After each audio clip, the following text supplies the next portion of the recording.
Diabetes একটি এখন বলা হচ্ছে প্রাণঘাতী রোগ অথবা সব রোগের অনেকগুলো রোগের মূল কারণ হচ্ছে ডায়াবেটিস।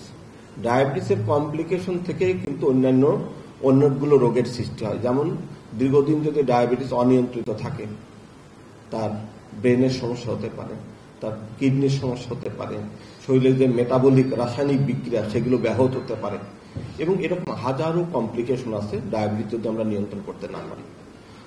আমি একটা পরিসংখ্যান বলি, বাংলাদেশে প্রতি 10 জনের একজন এই ডায়াবেটিস আক্রান্ত। তার মানে বিশাল কি পরিমাণ মানুষ এই ডায়াবেটিস আক্রান্ত।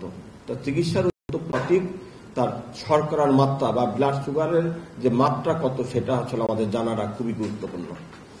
আমি যদি একজনের সঠিক সুগারটা না জানি, তার ব্লাড সুগার লেভেলটা কত, তাহলে একজন চিকিৎসকের পক্ষে আসলে সঠিক চিকিৎসা দেওয়া সম্ভব নয়। বাংলাদেশে অনেক কিছুই এখন ভেজাল হচ্ছে। ভোক্তা অধিকার সংরক্ষণ পরিষদ আসলে আমি বলবো যে আগের কথা বলবো না, আমরা যতটুকু মিডিয়া মারফত জানতে পারি তারা খুব অ্যাক্টিভলি বিষয়গুলো দেখছেন। বুঝতে বলতে বাংলাদেশে বলি খুবই গুরুত্বপূর্ণ একটা, সেটা অ্যাকোয়াচেক, সেটাকেও নকল হয়ে গেছে। আমরা জানি আজকাল রিয়েজেন্ট যেটা, সেটা কিন্তু একটা মেশিনের সাথে গ্লুকোমিটারের সাথে ম্যাচিং করা একটা কোডেড একটা রিয়েজেন্ট থাকে, অর্থাৎ ওই মেশিনে ওই রিয়েজেন্টটা ইউজ করতে পারবে। তারপরে নকলটা কোন পর্যায়ে গেছে, অ্যাকোয়াচেকের মেশিনের সাথে সেই নকল স্ট্রিপটা ম্যাচ করছে। এটা স্বাস্থ্য ওষুধ প্রশাসন অধিদপ্তর মেনলি এগুলো দেখেন, তারা একটা ওষুধের গুণগত মান যাচাই করে অথবা একটা রিয়েজেন্টের গুণগত মান যাচাই করে কিন্তু সার্টিফিকেট দেন।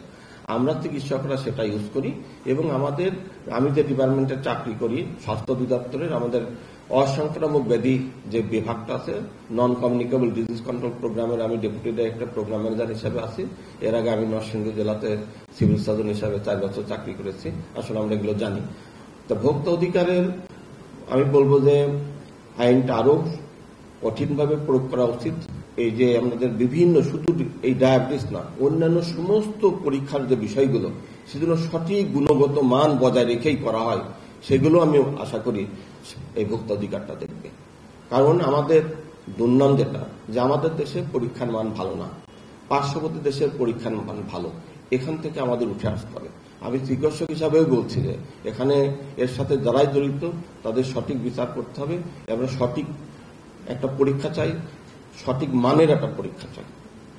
এবং ভোক্তা অধিকারের সাথে আমি বলবো, আমরা কথা দিচ্ছি আপনাদের নির্দেশনা বা আমরা যৌথভাবে, ওষুধ প্রশাসন আছে, ক্যাব আছে, আমাদের সম্মানিত ব্যবসায়ী সমিতি আছে, আমাদের সাংবাদিক ভাইরা আছে, সবাই যদি একসাথে কাজ করি অবশ্যই আমরা এই সমস্যা থেকে উত্তরতে পারবো।